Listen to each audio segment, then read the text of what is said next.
Reinvention is all about trying new things, right? So I'm trying something new. I was just in the kitchen making some tea. Here it is. It's still too hot to drink.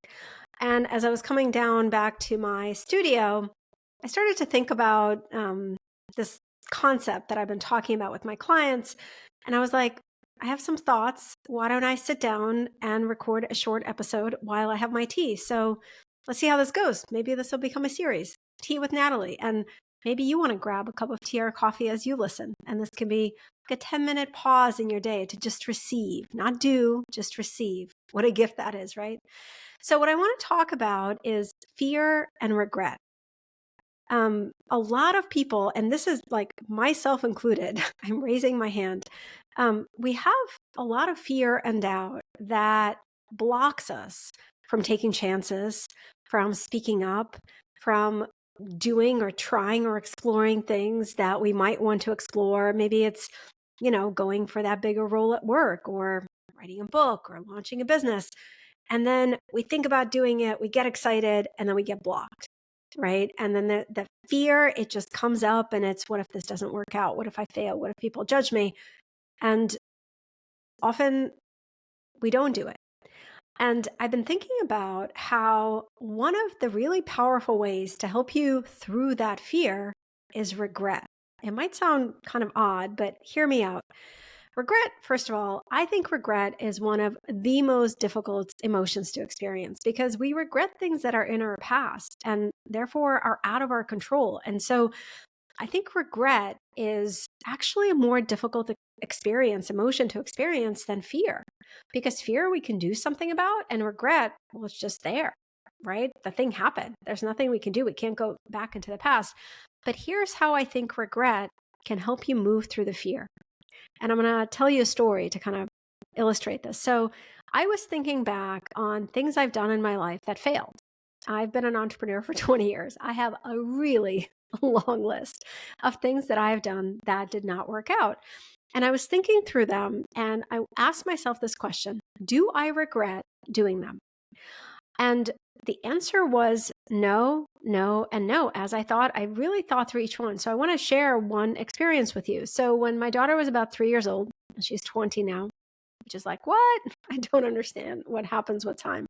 But when Mia was 3, I was working as a managing director at a venture capital firm in New York City, like super intense job. I was the only woman at the firm who was not an assistant. It was really intense. I was the youngest by like 20 years. And when Mia was born, she was kind of a nightmare. She did not sleep and wouldn't nap. And even when by the time she was 3, she was a wonderful, like cutest child, but sleep was still really challenging. But somehow she slept with our nanny. Like she would take naps when the nanny was there, but not with us on weekends. And so one weekend I go, I think there was this message board called Baby Center at the time. And I just typed, like, hey, I'm a new mom. I wonder if anyone can share advice. What's going on? Our daughter will nap with our nanny and not us. And the first response that came back was, why don't you try being a real mom and stay home with your baby? That's not very helpful. And what I kind of had that feeling at the moment of, wait, I'd love to have a community of other working moms because I think we have some challenges that we have in common. And so I went from there pretty quickly to, I'm going to launch a company. And so I actually left venture capital. We ended up moving to Boston and I launched this company. I had a co-founder and we raised some angel capital and it was called Work at Mom. It became one of the largest online communities for working moms. We had bloggers and content and message boards and all kind of wonderful things. But after a couple of years running it, we ran out of capital. And so as a business, it failed. And I was really disappointed. I had a lot of shame as a founder for not like figuring out how to make it work. It was 2008. It was the financial crisis. There was a lot of reasons, but ultimately I was the CEO and I did not make it work as a business. So I was thinking about this experience. Do I regret it? I don't.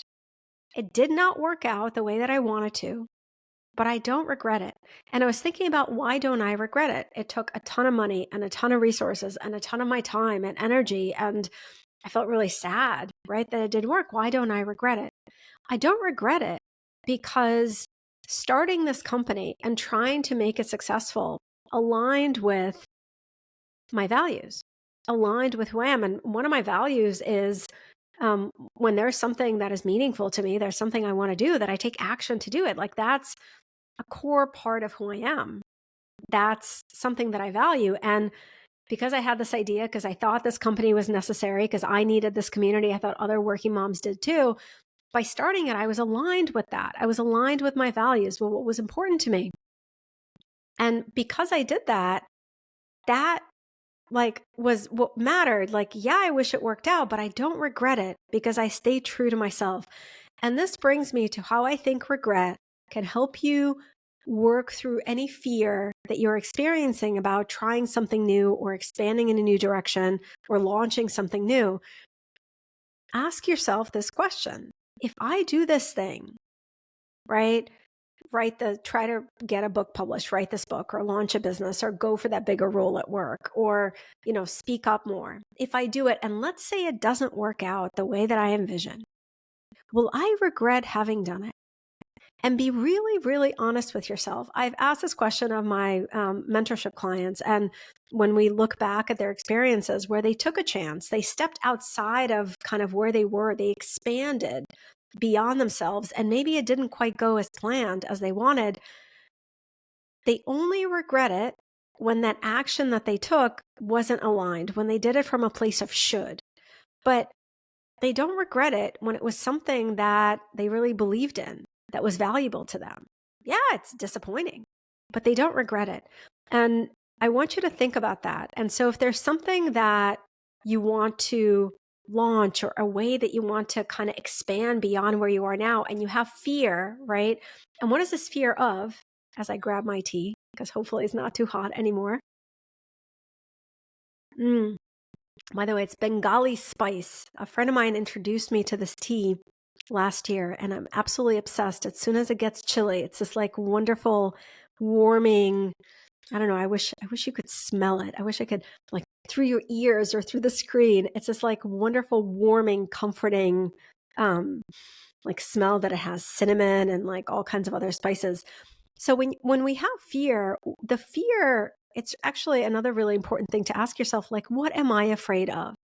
When we have fear, it's actually fear of discomfort, right? People say, oh, I want to launch this business, but I'm afraid to fail. And I tell them, like, what is it specifically about failing that you're afraid of? Well, they're afraid of like how they will feel. It's going to feel uncomfortable. They're afraid sometimes of how others might judge them, the discomfort of that. So our fear is usually of the discomfort. And so I want you to ask yourself this question. Whatever this thing that you want to do, this chance that you want to take, this way that you want to expand, if you don't do it and you look back a year from now, will you regret not doing it? If you do it, and let's say it doesn't work out exactly as you want, will you regret doing it? Will you regret experiencing some of that discomfort in a way that allows you to grow, to learn something, to stay true to yourself? Will you regret it? I think the answer is you will regret not doing it.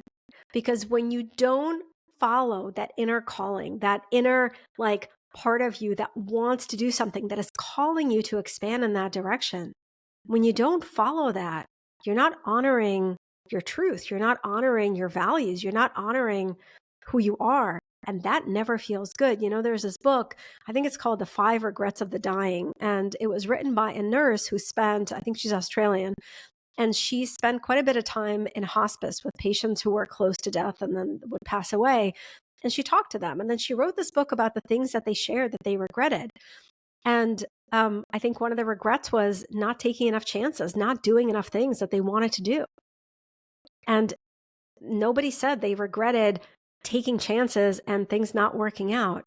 We regret the things we don't do. We regret the chances not taken. We regret the times where we did not stay true to what was calling to us.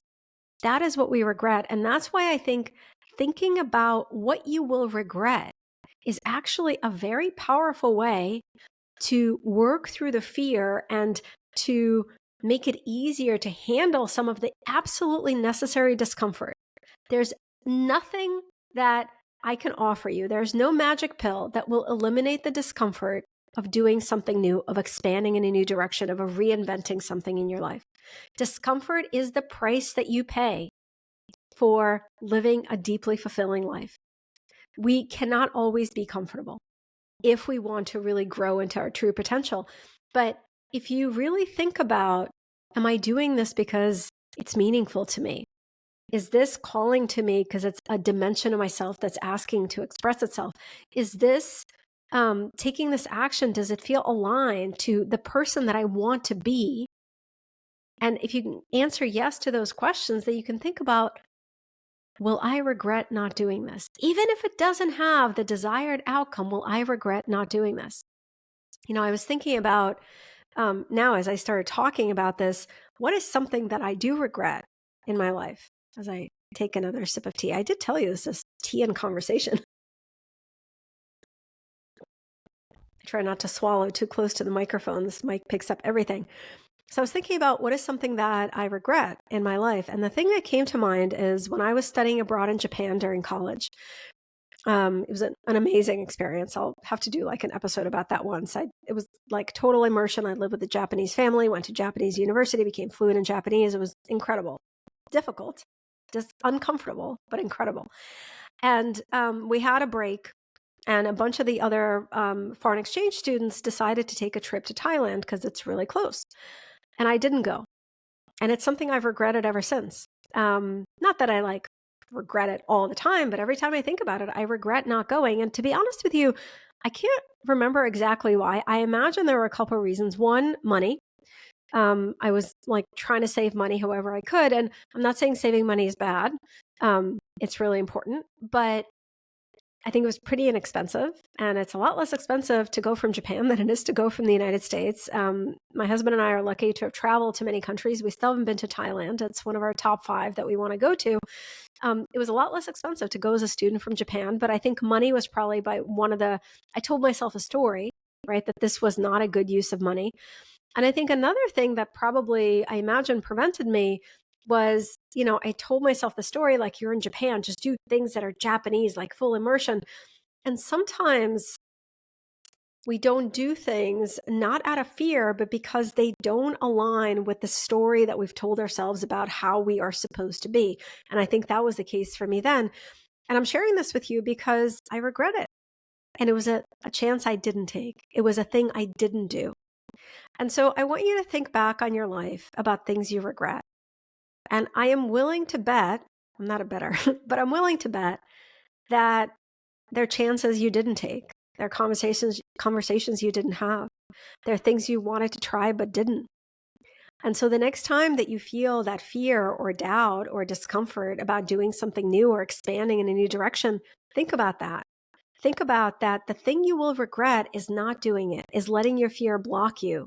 Not doing it, feeling uncomfortable, and maybe even it not succeeding, but just the act of staying true to yourself, of taking that action is really meaningful. Like that already is success. When we do things that are aligned with who we are and what we truly value, even if the outcome is not ideal or what we want, we feel great because it feels good to be aligned with yourself and your values, and it doesn't feel good to not be aligned. And if you're not taking that chance, if you're not stepping up for that role that feels aligned, if you're not going to try to launch that business or write that book or whatever that is that's calling to you, that is a way, I call it like you're cheating on your true self, and that doesn't feel good. So that's a way that I think regret can be really powerful mechanism to help us work through the fear.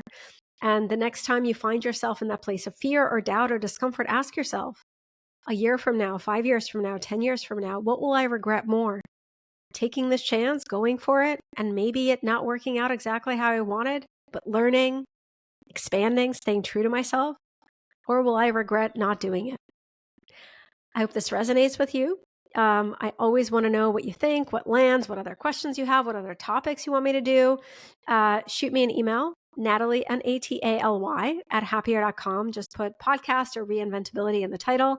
I'd love to hear from you. And we're still a new and growing podcast. So I want to talk about things and share things that like really resonate with you, that are really important to you.